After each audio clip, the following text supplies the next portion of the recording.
বন্ধুরা দেখো, এটা দিদাদের বাড়ির আতা, দিদাদের গাছের।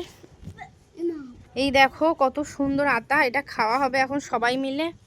সবাই চলে এসেছি ছাদেতে। বাবা তাকা বাবা, এই যে সবাই আতাটা খাবো। বস এখানটা বস, দেখা যাক কেমন হয় আতার ভেতরটা, দেখা যাক।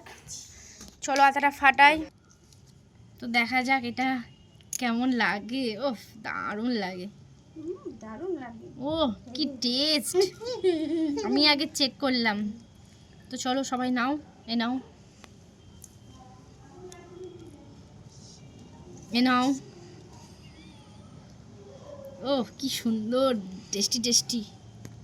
ধরো ধরো, ওটাও তো তোকে ছেলে গাছ তুই দিয়েছিস। হ্যাঁ এ নাও, এ নাও, এ নাও। বাবাই খাবে না, মাকে বলেছে অল্প খাই না। ও মা আসো। ও সত্যি ভীষণ ভালো লাগছে কিন্তু। ছোট বৌদি নাও, টেস্টি না? এ না না না, আসবে না, জি আমাকে একটুখানি দেবে। কি নে, দিদা আমাকে একটুখানি দেবে। এবার এইটা ফাটাই, এবার এটা দেখা যাক। একটু মাথাটা এরকম কর, ওদিকে ওদিকে তোর দিকে কর। দিদা মা আসবে না কিন্তু। এবার এটা দেখি হ্যাঁ কেমন আছে ভেতরটা। শুনেছি, বাহ আমাকে দেবে একটুখানি। দারুণ। দেবো দাঁড়া, তোমাকে আমাকে একটু দেবে।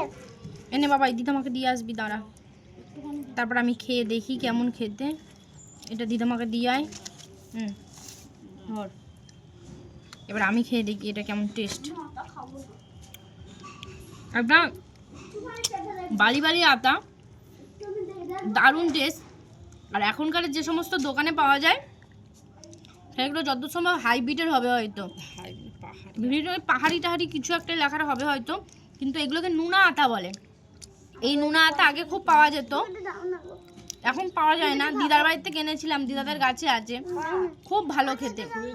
কার কার আতা খেতে ভালো লাগে অবশ্যই কমেন্টে জানিও।